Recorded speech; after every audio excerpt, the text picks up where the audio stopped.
Let's get into it. Soul Not for Sale podcast. We got Lex Friedman talking about pushing for peace between Russia and Ukraine. Then Trump wants peace. Then Putin and Zelensky fear Trump. And then a very delusional take. The U.S. should have given Ukraine more money. Let's get into it. On both sides, and so it's just brutal war.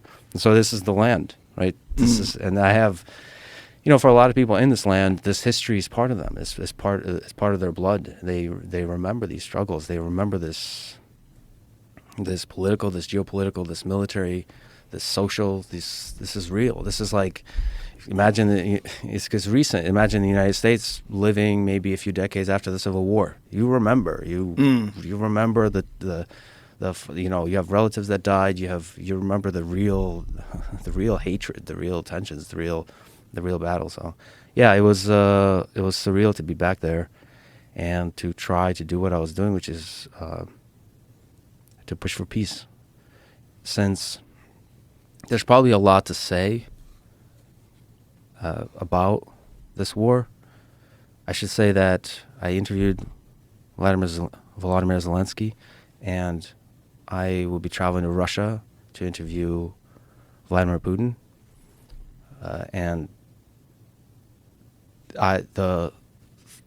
I'm aware of the risks. I accept the risks, and the goal, the mission, is to just push for peace, to do my small part in pushing for peace, and that's what I was trying to do in this conversation, and it required just a huge amount of preparation. For people who don't know, maybe I'll lay out where there was opportunities for peace. So since the beginning of the war, February 24th, 2022, I think there was 3 moments to make peace. From the perspective of Ukraine, you want to make peace from strength. So when you're in a position of strength. The first time to make peace was March and April of 2022, when the Ukrainian forces were able to successfully defend the north, defend Kiev. There was this huge optimism, this belief that we could push back this gigantic Russian military. That's a place for leverage and the confidence both of the U.S. funding, the European militaries, and the Ukrainian military that we can win this. This is when you make peace, when there is a perception and a reality of strength. The second time was in the fall of 2022, when there was a successful counteroffensive by the Ukrainian forces that recaptured Kharkiv and Kherson. This is the south and the east of Ukraine. And there was this real sense that we could, that the Ukrainian forces can defeat the Russian forces. Huge optimism. A lot of pressure from the U.S. to make peace then.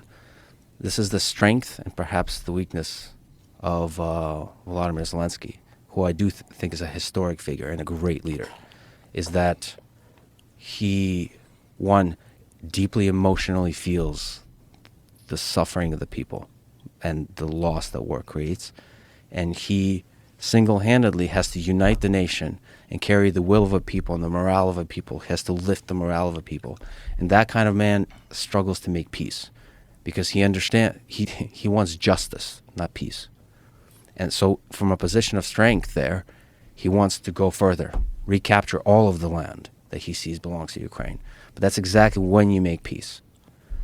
And so his very strength, a man that stayed in Kiev, that said, f you, we're going to win this. That kind of man that lifted the whole nation, that united the whole nation, that man is also struggled to make peace. And so the third time to make peace, after all of that, the Russian military regrouped and has been capturing land gradually. And so the third time to make peace is now. The Trump administration, there's a momentum. They want to make peace. He's a great deal maker. He wants to end wars in all parts of the world. He's made the deal in Gaza now. Made the deal in Gaza, and that's a super complicated situation too, because they made a ceasefire deal with the hostages, but isn't it amazing that the Biden administration had 2 years, couldn't get anything done, and Trump gets it done in a day. He was saying that he was going to be able to do that, and everybody dismissed it.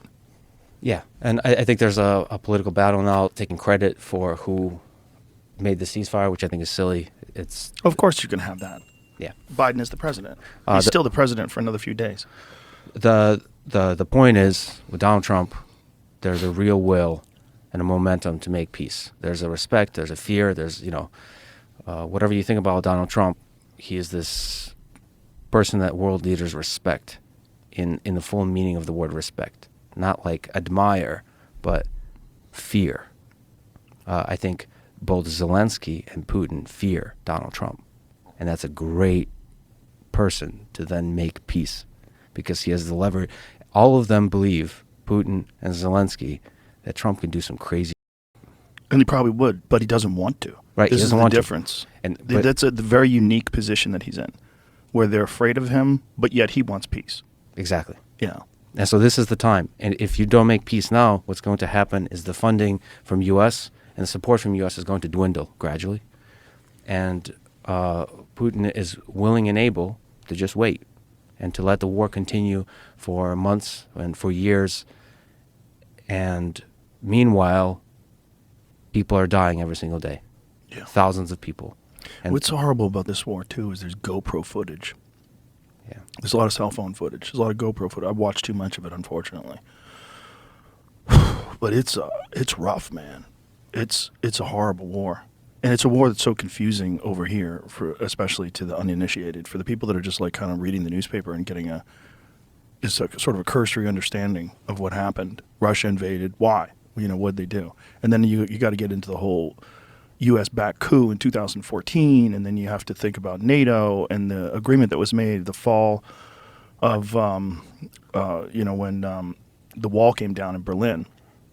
The agreement that NATO would not push forth and move closer to Russia, which they violated over and over and over again. The whole thing is so complicated that it takes forever just to sort of get an understanding of the pieces that are involved. Forget about like who's responsible for what, but just like how many different things are happening, simultaneously that are forcing Putin's hand, now Zelensky's hand, and it's just to be on this side of the world watching it take place. It's almost unbelievable. It's so hard to believe that Russia and Ukraine, which were both a part of the Soviet Union, just not that long ago, while during my lifetime, now they're at war. And I should say that I believe. So how do you handle situations like this? I believe U.S. actually gave not enough money to Ukraine. They should have given more money, hit really hard, and then make peace. This is the point. A month or two after the start of the war, you can learn the same kind of lesson with Iraq and Afghanistan. There's no reason those invasions, those military operations. There's no other way.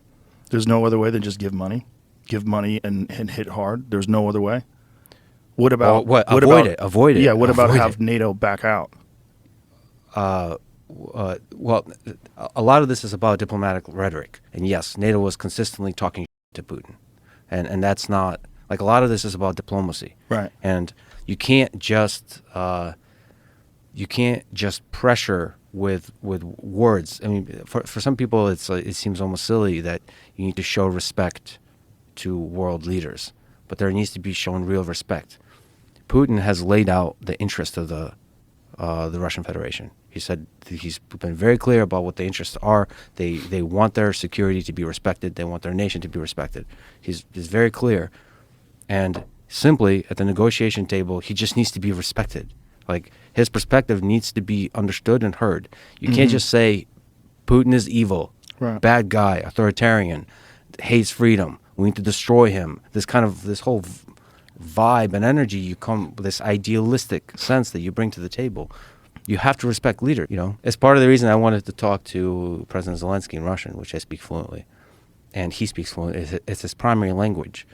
For people who seem to misunderstand this on the internet, he spoke Russian his whole life. That's his main language. He speaks it with his wife, with his whole staff, with all of this. This is his language. It's just that now the Ukrainian language has become a symbol of independence. So they're fighting for their independence, for their sovereignty. I understand it, but So he spoke with you in Ukrainian? he kept going back and forth. But yeah, most of the powerful things were said in Ukrainian. So I'm listening to an interpreter through the headset. The interpreter's not, forgive me, to the interpreter, but he's not very good. He's delayed. There's noise. God, but wouldn't it make more sense if he spoke to you in a language that you understand? Yeah, we really tried, but this is a man, once again. Like, Yeah. He's the leader of a nation in a time of war, and he's not stylistically who he is. Like, he's all in. This is like a Braveheart type character.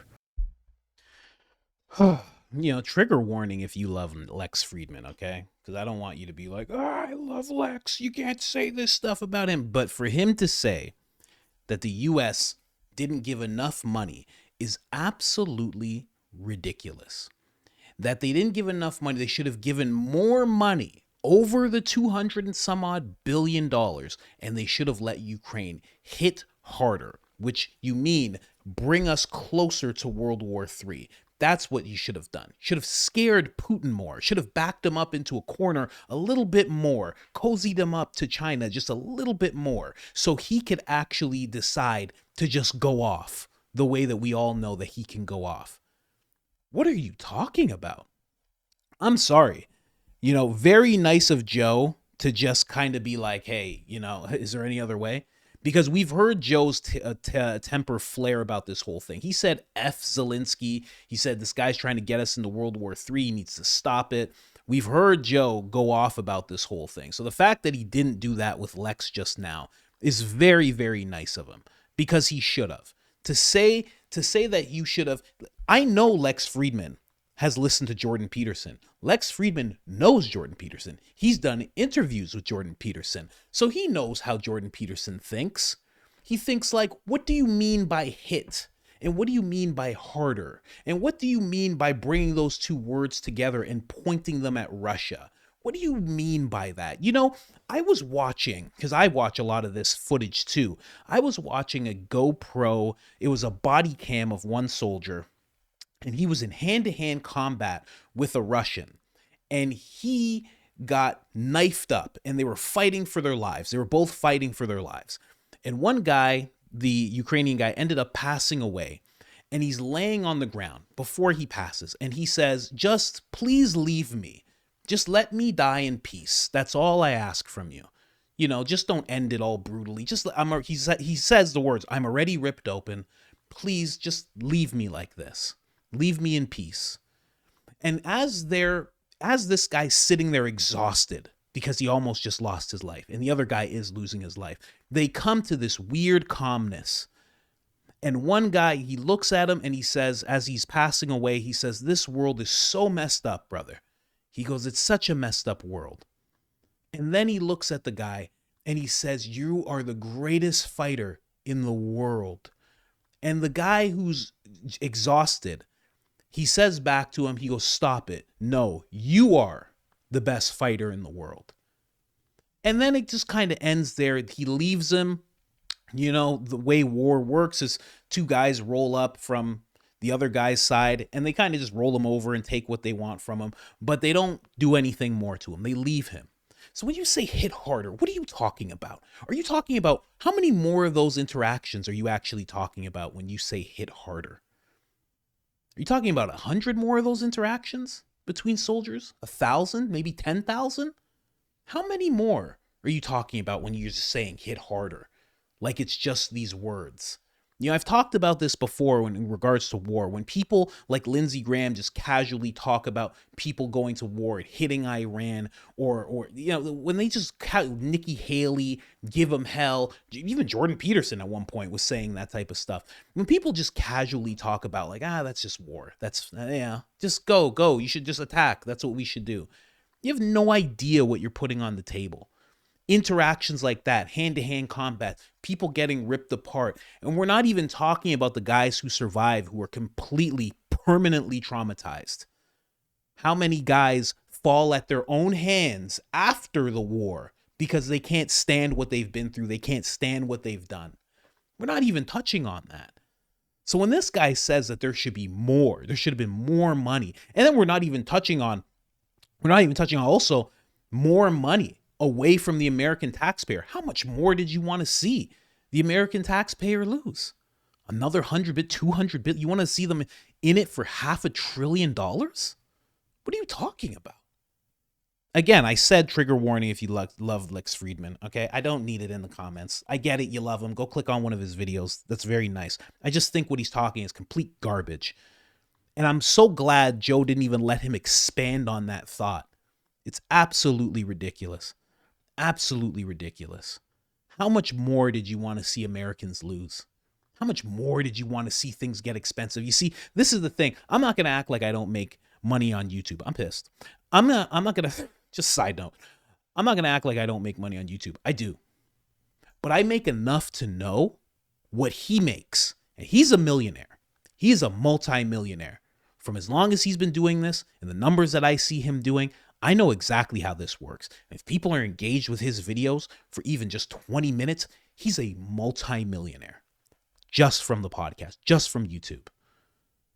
And when I hear these people who are rich just flippantly just, should have hit him harder, should have gave him more money. Guy has a corporation for sure, has an LLC, probably runs through. Money's probably protected in ways that the regular person doesn't know about and doesn't even do. Probably doesn't even pay a dramatic amount in taxes. And he expects the regular person's tax money, even more of it, to go to that war in Ukraine. That's, oh man. I don't swear. I don't swear anymore. And then he's calling Zelensky a Braveheart character. He's saying this guy's all in. He's a Braveheart character. Get out of here. You kidding me? Oh man, who put that on the screen? Guys, I'm trying to have a serious conversation. Who put this on the screen? Was it you? Was it you that did it? Was it you? Is there no one in this room? It's just me in this room. I guess I did it then, huh? How about that? You didn't know I was building up to a joke, did you? Oh, Braveheart. Braveheart. Get out of here. Jeez, sometimes I wonder. I'm like, is this guy like a propagandist or something? What's going on with Lex every once in a while? But let's move on from there. Obviously, I don't like what he said. If you do, fine. I get it. All the war experts can come out in the comments. It's cool. I'm an expert too right now. I'm not even. I'm just giving my opinion right now. But whatever. Anyways, let's get into Trump and what Trump has to say, because there have been some developments on this whole thing. Trump does want to meet. Trump is going to make this a peaceful, he's going to make the war stop. He's going to make people stop dying. Luckily, Trump does not feel like Lex, and he doesn't feel like Ukraine needs more money. He actually feels like they need less money. He actually feels like the prices of oil need to go up, so Ukraine and Russia are in a dire straits. So they can't keep on having this type of war. So good for Donald Trump. Here's what he has to say, and I'll go through some other clips too. President Putin said that he wants to meet with me as soon as possible. So we have to wait for this, but we have to end that war. That war is a horrible. The soldiers, the number of soldiers being killed, it's a flat plane, and the bullets are going, and there's powerful bullets, powerful guns. And the only thing that's going to stop them is a human body. They go dead flat land. Nobody's ever seen anything like it. Millions of soldiers have died now. Millions. President. And when he says dead flat land, he means that it's just flat. They're fighting on like farmland. It's just very flat. And, like he said, when they shoot, it just goes. And like he said, the only thing that stops is a human body. There's also trees and whatnot in some places, so that could stop it. Might be some tanks and artillery and things like that, but you get what he's trying to say. Here's another clip. Zelensky, I will say this, he wants to settle now. He's had enough. He shouldn't have allowed this to happen either. No. If he's no angel, he shouldn't have allowed this war to happen. First of all, he's fighting a much bigger entity, okay? Much bigger. And Zelensky, I will say this, he wants to settle now. Good. He should want to settle. Absolutely ridiculous. And believe you me, that guy's no Braveheart character, and he didn't end the corruption in that place. You know what I mean? Where's the $200 billion? 200 plus $billion. They can't even get a law passed where they at least examine where the money's going in Ukraine. They're not even letting that happen. You're telling me this guy ended the corruption that's been going on there, and that's why the people love him? The guy canceled elections. He put things into martial law, canceled elections, kicking in the doors of churches. Don't even get me started on this guy. Braveheart.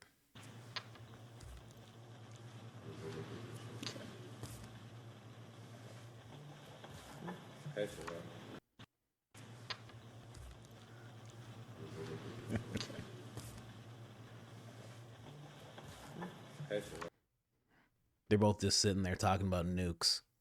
They actually, I'm kidding. It was actually announced that President Xi and President Putin have agreed to build relations with the United States if Trump shows interest after a virtual meeting. So basically, they're both interested in building. And this clip came out about 2 days ago, and it has been revealed that China is now ready to sit down with Donald Trump and talk about this whole thing, build a better relationship. And just, like Trump has always said, he just wants it to be fair. He just wants things to be fair.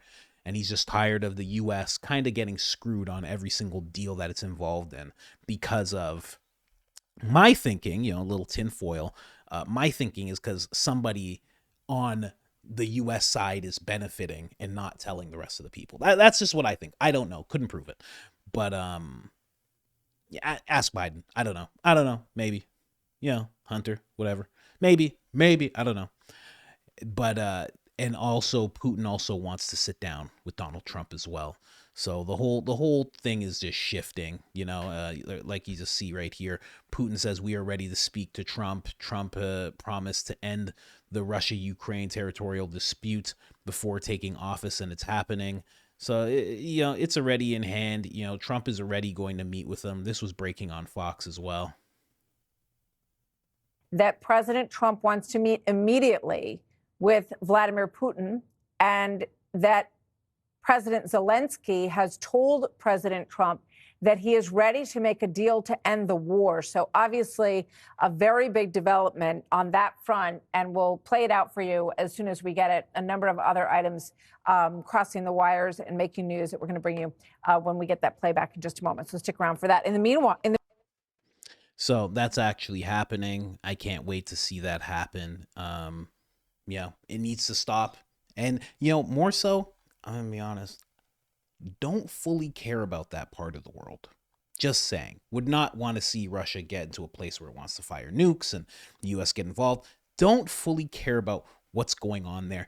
Really care about the amount of tax dollars that went over there. There is a whole lot, and people have done all sorts of calculations on what could have been solved if that money that went to Ukraine just went into America, went into, drug problems, went into vets, went into, America, the people who need it, the people whose tax dollars it is, and all sorts of great things could have happened.